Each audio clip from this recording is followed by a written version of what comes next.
셜록 홈즈, 주홍색 영국, 아서 코난 도일. 2부. 성도들의 땅. 1장.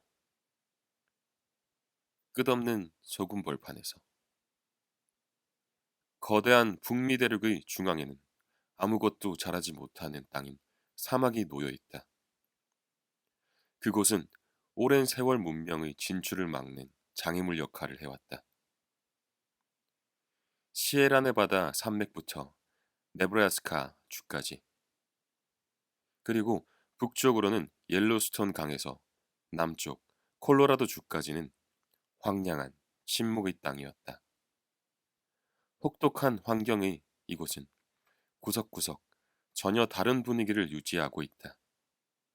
주위에는 눈이 덮인 채 우뚝 솟은 산들과 어둡고 음침한 계곡들이 보인다. 들쭉날쭉한 협곡 사이로 강물이 빠른 속도로 흐르고 있다.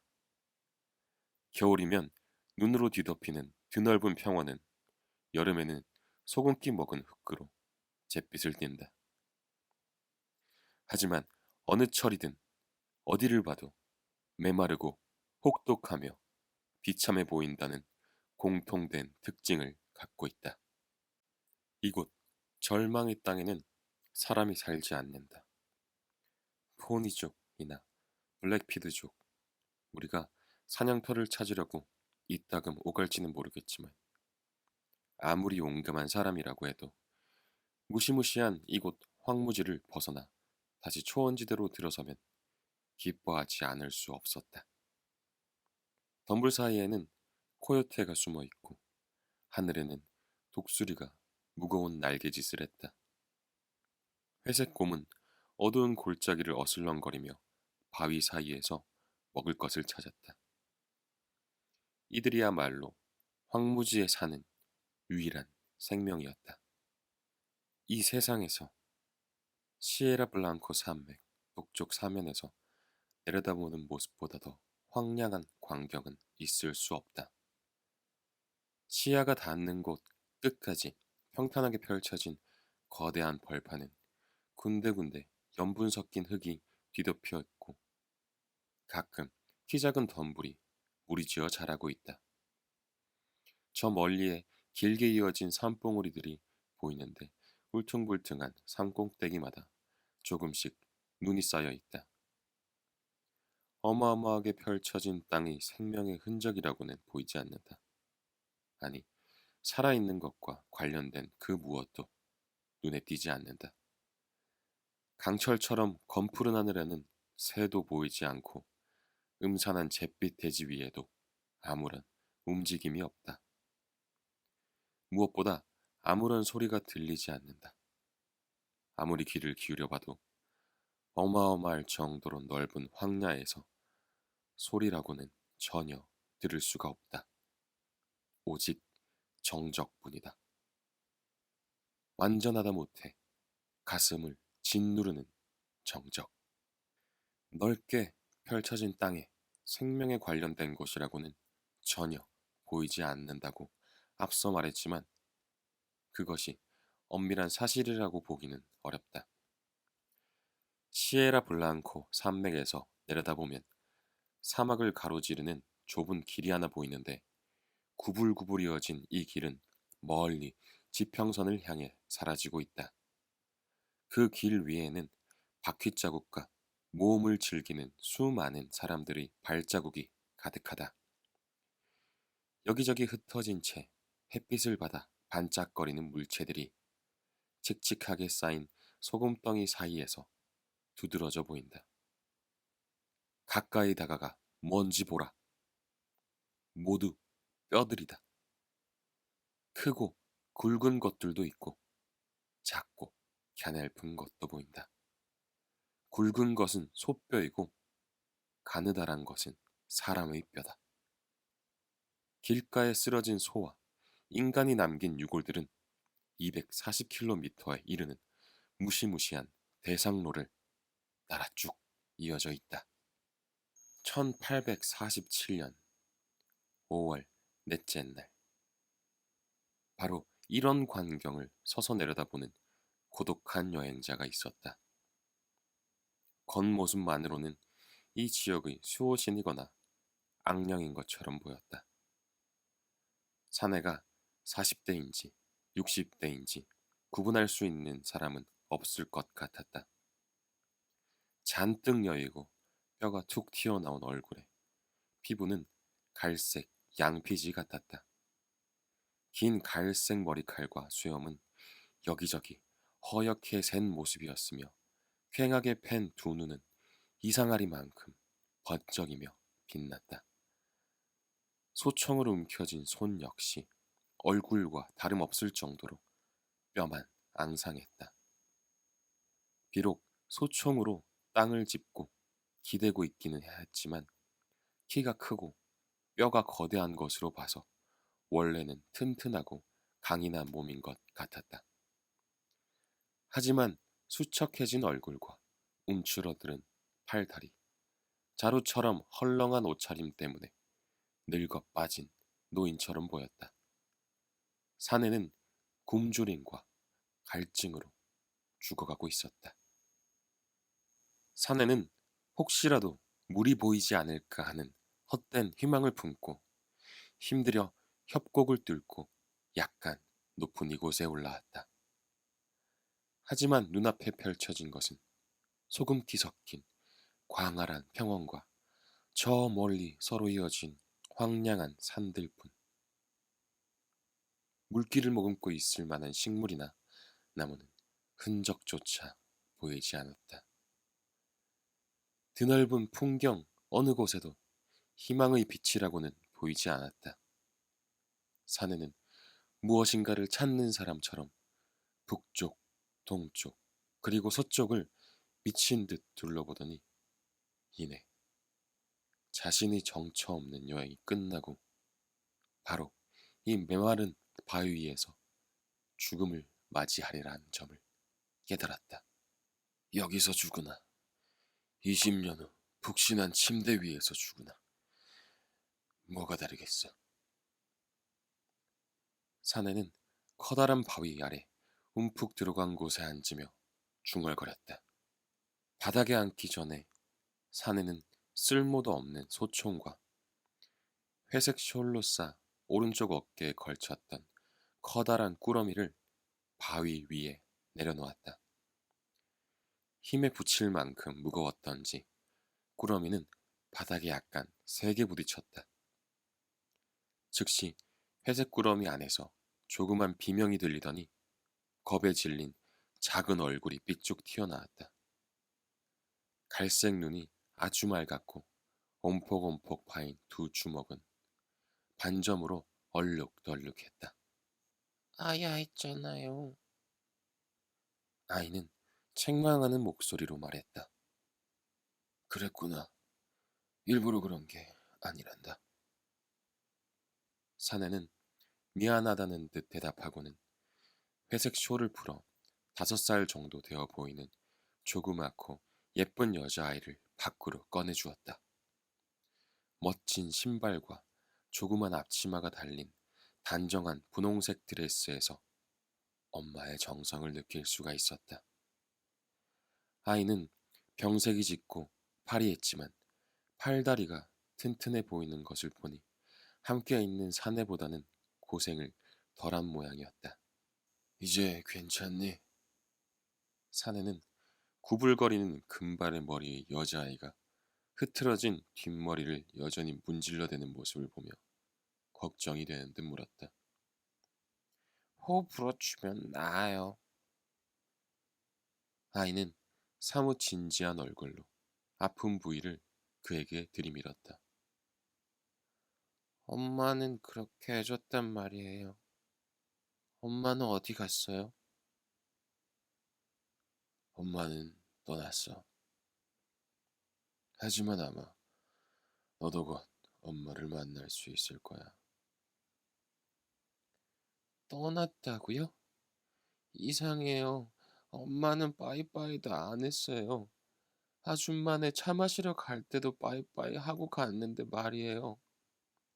엄마가 잔지 벌써 세 밤이나 지났잖아요. 그런데 정말 목마르지 않아요? 물도 없고 먹을 것도 없어요? 아이가 말했다. 없어. 아무것도 없단다, 아가야. 조금만 더 견디면 좋아질 거야. 이렇게 머리를 아저씨한테 기대면 기분이 좀 나아질 거야. 입술이 가죽처럼 말라서 말하기가 어렵지만 우리가 어떤 상황인지 최대한 잘 설명해 줄게. 손에 든 건 뭐니? 예쁜 거, 멋진 거. 작은 여자아이는 열을 올리며 소리를 지르더니 반짝거리는 운모석 조각 두 개를 들어올려 보였다. 집에 돌아가면 동생한테 줄 거예요. 조금만 지나면 훨씬 더 예쁜 것들을 볼 수 있을 거야. 사내는 자신 있게 말했다. 조금만 더 기다리면 돼. 그렇지 않아도 말해주려 했는데 전에 본 강 기억하지? 네. 아저씨는 다른 강을 곧 만날 수 있을 걸로 생각했어. 하지만 뭔가 잘못된 것 같아. 나침판이나 지도, 아니 뭐가 잘못됐는진 모르지만 강이 나타나지 않았어. 물도 또 떨어졌어. 너 같은 어린아이가 한 번 먹을 만큼 남은 걸 빼면 말이야. 그래서 아저씨는 얼굴도 씻지 않았군요. 여자아이는 엄숙한 목소리로 끼어들더니 사내의 지저분한 얼굴을 물끄러미 바라보았다. 그래, 먹을 물도 없단다. 그래서 밴더 씨가 맨 처음 떠났고 그 다음엔 인디언 피트, 그리고 맥그리거 부인, 조니 혼스. 그러고 나서는 아가야, 내 엄마가 떠났어. 그러니까 엄마도 죽었단 거군요. 여자아이는 날카롭게 소리를 지르더니 앞치마에 얼굴을 묻고 비통하게 흐느꼈다. 맞아. 너 하나만 빼고 모두 떠났지. 나는 이쪽으로 오면 물을 구할 수 있을 줄로만 알았어. 그래서 널 어깨에 둘러매고 이리로 걸어온 거야. 하지만 별로 나아진 게 없는 것 같구나. 우리에게는 이제 희망이 손톱만큼도 안 남았어. 그럼 우리도 죽어요? 아이는 흐느낌을 억누르고 눈물로 범벅이 된 얼굴을 들더니 물었다. 아마 그럴 것 같구나. 왜 미리 말 안 했어요? 괜히 무서워했잖아요. 아, 우리가 죽으면 당연히 엄마를 다시 만나겠네요. 아이는 즐겁게 웃으며 말했다. 그래, 넌 엄마를 만날 거야. 아저씨도 같이 가잖아요. 아저씨가 얼마나 잘해줬는지 엄마한테 말할래요. 분명히 엄마는 물이 든 커다란 주전자를 들고 천당 문 앞에서 기다릴 거예요. 그리고 따뜻하게 구운 메밀 케이크도 주실 거예요. 동생이랑 내가 그걸 좋아했거든요. 얼마나 기다려야 해요? 모르겠다. 오래 걸리진 않을 거야. 사내의 눈은 북쪽 지평선에서 떨어지지 않았다. 둥근 천정처럼 보이는 푸른 하늘에 작은 점 세 개가 모습을 드러내더니 점점 커지기 시작하며 빠른 속도로 다가오고 있었다. 세 개의 점은 어느새 커다란 갈색 새로 변했다. 그리고 방랑자 두 사람의 머리 위에서 선회하더니 그들을 내려볼 수 있는 바위에 내려앉았다. 놈들은 무자비한 서부의 독수리들이었다. 미리와 죽음을 알리는 존재였다. 닭이다! 여자아이는 불길한 일을 알리러 온 새들을 가리키며 즐거워했다. 그리고 독수리들이 나는 모습을 보려고 손뼉을 쳐댔다. 와, 여기도 하느님이 만들었어요? 그야 당연하지. 사내는 아이의 예상치 못한 질문에 놀라 대답했다. 하느님이 일리노이주도 만드셨고 미주리도 만드셨어요. 그런데 여기는 다른 어떤 사람이 만든 것 같아요. 별로 잘 만들지 못해서 물도 없고 나무도 없거든요. 여자아이가 말했다. 기도를 올려보면 어떨까? 사내가 조심스럽게 말했다. 아직 잘 시간이 아니잖아요.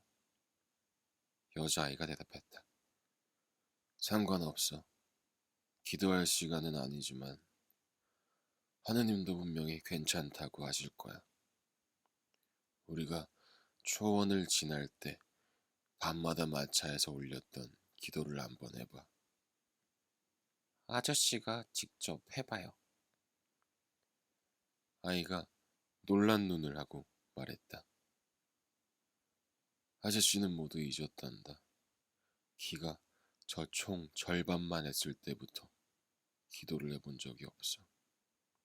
그래도 아직 늦지는 않았을 거야. 내가 시작하면 아저씨도 들으면서 따라할게. 그럼 일단 무릎을 꿇고 앉아야 해요. 아이는 쇼를 바위에 깔며 말했다. 양손을 이렇게 모아요. 그럼 기분이 좋아진다고요. 지켜보는 존재라고는 독수리들 뿐이었지만 기묘한 광경이 아닐 수 없었다. 좁은 쇼를 깔고 두 명의 방랑자가 나란히 무릎을 꿇었다. 한 명은 제잘거리며 떠드는 작은 아이였고 다른 사람은 위험을 두려워하지 않는 강인한 탐험가였다. 아이의 오동통한 얼굴과 사내의 수척하고 뾰족한 얼굴은 구름 한 점 없는 하늘을 향했고 둘 다 경외하는 신을 마주보기라도 하듯 가슴에서 우러나오는 기도를 올렸다. 이들은 가늘고 또렷한 목소리와 깊고 쉰 듯한 목소리를 함께 모아 자비와 용서를 간절히 빌었다. 기도를 마친 후 두 사람은 바위 그늘에 다시 자리를 잡았고 아이는 자신을 보호하는 사내의 넓은 가슴에 기대 잠이 들었다. 사내는 아이가 자는 모습을 한참 지켜보았지만 자연의 힘은 그로써도 도저히 이길 수가 없었다. 이미 사흘 밤낮을 쉬지도 자지도 않은 터였다. 피곤함에 지친 눈 위로 천천히 눈꺼풀이 내려앉았고 고개는 점점 기울어져 머리가 가슴에 닿을 지경이었다. 결국 사내의 희끗희끗한 수염이 여자아이의 길게 닦은 금발에 닿았지만 두 사람은 꿈도 꾸지 못할 정도로 깊은 잠에 빠진 상태였다. 사내가 잠들지 않고 30분만 더 있었더라면 묘한 광경을 목격했을 터였다. 멀리 소금 평원의 끄트머리에서 먼지 바람이 일었던 것이다. 처음에는 아주 작아서 멀리 보이는 안개와 구별할 수도 없었다. 하지만 먼지 바람은 점점 높고 넓게 일더니 짙고 뚜렷해져서 구름처럼 보였다. 구름은 계속 커졌고 결국은 수없이 많은 생명체가 움직이며 일으키는 흙먼지라는 것을 알 수 있었다. 좀 더 기름진 땅에서 본 광경이었다면 거대한 들소떼가 초원에서 풀을 뜯으며 다가오고 있다고 생각했을 것이다. 하지만 이런 불모지 평야에서 그런 일은 있을 수 없었다. 휘몰아치는 먼지바람이 홀로 우뚝 솟은 절벽 근처로 다가왔다. 절벽 위에는 길을 잃은 두 사람이 잠들어 있었다. 흐릿한 먼지를 뚫고 천으로 덮인 마차와 무장한 채 말을 탄 사내들을 선두로 삼은 모습을 드러낸 것은 서쪽을 향해 여행 중인 거대한 규모의 이주민물이었다. 어마어마한 숫자였다. 무리의 선두는 산 기슭에 닿았지만 후미는 아직 지평선의 모습을 드러내지도 않았다. 거대한 평원을 가로질러 마차와 수레, 말에 올라탄 사내들, 걷는 사람들이 아무렇게나 길게 이어져 있다. 수없이 많은 여인이 짐을 이고 비틀거리며 걸었고 아이들은 마차를 따라 옆에서 걷거나 마차 안에서 하얀 덮개 아래로 밖을 내다보았다. 일반적인 이주민이 아닌 것은 틀림없었다. 그들은 주변 환경 때문에 내몰려 어쩔 수 없이 새로운 땅을 찾아 나선 방랑자들이었다. 맑은 공기 속에서 어마어마하게 많은 사람들이 줄지어 걸으며 내는 덜컥거리는 소리와 바퀴가 삐걱거리는 소리, 그리고 말들의 울음소리가 요란스럽게 뒤섞여 있었다. 엄청나게 시끄러웠지만 피곤함에 지쳐 바위 위에 잠든 두 나그네를 깨우기에는 충분하지 못했다. 20여 명이 넘는 사내들이 말을 타고 대열 선두에 서 있었다. 강인하고 엄숙한 얼굴을 한 그들은 직접 짠 옷감으로 만든 수수한 옷을 입고 소총으로 무장한 상태였다. 절벽 아래에 도착한 그들은 잠시 멈춰서서 회의를 했다. 오른쪽으로 가면 샘이 있습니다, 형제들. 깔끔하게 면도를 한 사내가 말했다. 인매가 날카롭고 머리가 희끗희끗했다. 시에라 블랑코 산맥 오른편이죠. 그러면 우리는 리오그란데에 도착할 겁니다. 다른 사내가 말했다. 물 걱정은 안 해도 됩니다. 세 번째 사내가 소리를 질렀다.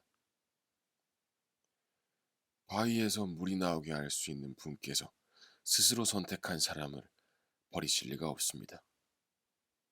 아멘, 아멘. 사내들 모두가 입을 모아 외쳤다. 그들이 다시 움직이려는 순간 가장 젊고 눈이 밝은 사내가 탄성을 내지르며 그들 머리 위에 있는 울퉁불퉁한 바위 위를 가리켰다. 바위 꼭대기 부근에서 조그만 분홍색 물체가 펄럭거렸다. 잿빛 바위 위에서 매우 뚜렷하고 강렬하게 눈길을 끌었다. 그 광경을 본 사내들이 말고삐를 당기며 총을 치켜들자 뒤를 따르던 다른 사내들이 선두에 선 사람들을 지원하려고 앞으로 달려나왔다. 사람들은 인디언이 나타났다며 웅성거렸다. 여기에 인디언이 있을 리가 없어. 지휘자로 보이는 나이 지긋한 사내가 말했다. 포니족이 사는 지역을 지나왔으니까 큰 산맥을 넘기 전까지는 인디언이 살지 않아. 스탠거슨 형제, 제가 미리 가서 보고 올까요? 사내들 가운데 한 명이 물었다. 저도요. 저도 가겠습니다. 10여 명이나 되는 사람들이 큰 소리로 말했다. 마른 이곳에 두고 가도록 해. 우리는 여기서 기다릴 테니. 나이 든 사내가 대답했다. 순식간에 말에서 내린 젊은이들은 말을 묶어두고 깎아지른 듯한 경사를 따라 그들의 호기심을 자극한 물체가 보이는 쪽으로 기어 올라갔다. 그들은 능숙한 정찰병답게 자신감에 찬 기만한 동작으로 아무 소리도 내지 않고 재빨리 전진했다. 아래 평원에서 보고 있던 사람들은 위로 올라간 사람들이 바위 사이를 나는 듯 움직이다 마침내 하늘을 배경으로 꼭대기에 선 모습을 보았다. 처음에 절벽 위에 있던 물체를 발견한 젊은 사내가 앞장서 다른 사람들을 이끌었다. 그의 뒤를 따르던 사람들은 젊은 사내가 깜짝 놀란 듯 양손을 들어 올리는 모습을 보았다.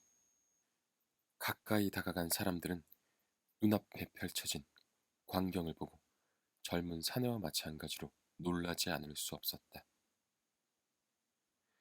불모지 언덕 꼭대기 좁은 평지에는 커다란 바위가 하나 있었는데 큰 키에 수염이 길고 억세게 보였지만 꽃쟁이처럼 마른 사내 한 명이 바위에 기대 누워 있었다. 평온한 표정과 규칙적인 숨소리로 보아 잠에 골아떨어진 게 분명했다. 사내 옆에는 여자아이가 한 명 누워 있었다. 하얀 팔로는 햇볕에 그을린 사내의 실팍한 목을 감싸 안고 금발인 머리는 면 벨벳 상의를 입은 사내의 가슴에 올려놓은 모습이었다. 살짝 벌어진 아이의 장미 같은 입술 사이로 가지런하고 눈처럼 하얀 이가 보였고 어린애다운 얼굴에는 장난스러운 웃음이 가득했다. 포동포동하게 살이 붙은 짧고 하얀 다리 끝에 흰 양말과 반짝거리는 쇠 장식이 달린 단정한 신발이 보였는데 긴 다리를 움츠린 사내와 묘한 대조를 이루었다. 이 두 사람이 머리 위쪽으로 튀어나온 바위 끄트머리에는 독수리 세 마리가 거드름을 피우며 앉아 있다가 새로운 사람들이 나타나는 것을 보더니 실망했는지 귀에 거슬리는 소리로 울부짖으며 언짢다는 듯 부드덕 날아갔다. 새들이 불쾌하게 내뱉는 울음소리에 잠들었던 두 사람이 눈을 뜨더니 주위에 둘러선 이들을 멍하니 올려다보고 있었다. 사내가 비틀거리며 일어서서 자신이 잠들 무렵에는 한없이 적막했던 평야를 내려다보았다. 멀리 아래에는 셀 수도 없는 많은 사람과 동물이 길게 이어져 움직이고 있었다. 그는 직접 보면서도 믿을 수 없다는 표정을 짓더니 뼈가 앙상한 손으로 눈을 문질렀다. 사람들 말대로 헛것이다 보이는군. 그가 중얼거렸다. 곁에 선 여자아이는 사내의 옷자락을 붙잡고 선 채 아무 말도 하지 않고 무슨 일인지 놀라 주변을 둘러보고 있었다. 아이답게 궁금한 게 많은 듯했다. 두 사람을 구한 이들은 자신들이 환상이 아니라는 사실을 금방 이해시킬 수 있었다. 한 사람이 조그만 여자아이를 번쩍 들더니 어깨 위에 앉혔고 다른 두 사람이 쇠약해진 사내를 부축해서 마차로 걸어갈 수 있게 도왔다. 내 이름은 존 페리어입니다. 21명 가운데 나와 저 어린 녀석만 살아남았습니다. 나머지는 남쪽 먼 곳에서 갈증과 굶주림에 지쳐 모두 죽었습니다. 방랑자 사내가 말했다. 당신 아이입니까? 누군가 물었다. 내 아이라 할 수 있을 것 같습니다. 사내의 목소리는 반항하는 것처럼 들렸다. 내가 구했으니 이제 내 아이요. 누구도 내게서 저 아이를 뺏을 수는 없어요. 오늘부터 저 아이는 루시 베리어입니다. 그런데 당신들은 누구죠? 숫자가 엄청나게 많은 것 같은데. 그는 자신을 구해준 건장하고 햇볕에 그을린 사내들을 둘러보며 말했다. 1만 명 가까이 됩니다. 사내들 가운데 한 명이 말했다. 우리는 핍박받는 신의 자녀입니다. 천사 메로나께서 선택한 사람들이죠. 처음 듣는 이름이로군. 천사라는 양반이 엄청나게 많은 사람들을 선택했나 보네요. 사막을 헤매던 사내가 말했다. 거룩한 이름으로 농담하지 마시오. 다른 사내가 거칠게 말했다. 우리는 금판에 이집트 문자로 쓰여 팔미라에서 조지프 스미스께 전해진 신성한 말씀을 믿는 사람들이요. 우리는 성전을 세웠던 일리노이주 노브라는 곳에서 왔소. 난폭한 자들로부터 숨을 곳을 찾고 있어. 그곳이 사막 한 가운데라고 해도 말이오. 노브라는 지명을 들으니 존 베리어는 머리에 떠오르는 것이 있었다. 아, 알겠습니다. 당신들은 모르몬 교도들이군요. 그가 말했다. 예, 우리는 모르몬 교도들입니다. 사내들이 합창을 하듯 말했다. 그럼 어디로 가는 겁니까? 우리도 모릅니다. 하느님의 손길이 선지자를 통해서 우리를 이끌고 계십니다. 당신은 선지자께 가야 합니다. 그분이 당신을 어떻게 할 것인지 결정하실 겁니다. 그들은 이야기를 나누며 언덕 기슭까지 내려갔다. 성지를 찾아 길을 가던 많은 사람들이 주위를 둘러쌌다. 창백하고 온순한 얼굴을 한 여자들, 건강하고 잘 웃는 아이들, 그리고 근심스럽고 진지한 눈을 한 사내들. 갑자기 나타난 낯선 두 사람 가운데 한 명은 어린아이고 다른 한 명은 바싹 여인 걸 본 사람들은 대부분 놀라워하며 가엾다는 듯 탄식을 내뱉었다. 하지만 두 사람을 호위하는 사람들은 걸음을 멈추지 않고 계속 앞으로 나아갔다. 그리고 수많은 모르몬 교도들이 그들의 뒤를 따라갔다. 그들은 특별히 거대하고 멋지게 잔뜩 장식을 한 마차로 다가갔다. 다른 마차들은 보통 2마리나 4마리의 말이 끌었지만 이 마차는 6마리나 되었다. 마부 옆자리에 앉은 사내는 30살도 채 되지 않은 것처럼 보였지만 큰 머리와 단호한 표정으로 보아 지도자 역할을 하는 사람이 틀림없었다. 사람들이 다가가자 사내는 읽고 있던 갈색 표지책을 옆으로 치우고 사람들이 들려주는 이야기를 주의 깊게 들었다. 그러더니 길을 잃고 헤매던 두 사람에게 눈길을 돌렸다. 우리와 함께 갈 수 있다. 하지만 그러려면 우리 종교를 믿어야만 해.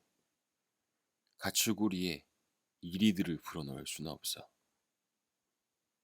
바늘 끝만큼만 썩어 있더라도 시간이 지나면 과일 전체가 못 쓰게 되는 법이야. 그렇게 되느니 너희가 새하얀 뼈가 되도록 황무지에 버려두고 가는 편이 낫겠지. 내가 말한 조건을 받아들이고 우리와 함께 가겠나? 사내는 엄숙하게 말했다. 어떤 조건이라고 해도 합류해야 할 것 같습니다. 페리어가 힘을 주어 말하자 진지하게 지켜보던 사람들은 웃음을 감출 수가 없었다. 지도자 사내만이 단호하고 엄숙한 표정을 잃지 않고 있었다. 이 사람들을 데려가시오, 스탱거슨 형제. 음식과 마실 것을 주고 아이도 보살펴 주시오. 그리고 당신이 책임지고 우리 교리를 가르치도록 하시오. 너무 오래 지체했군. 앞으로 전진, 시온을 향해. 지도자 사내가 말했다. 시온을 향해 전진.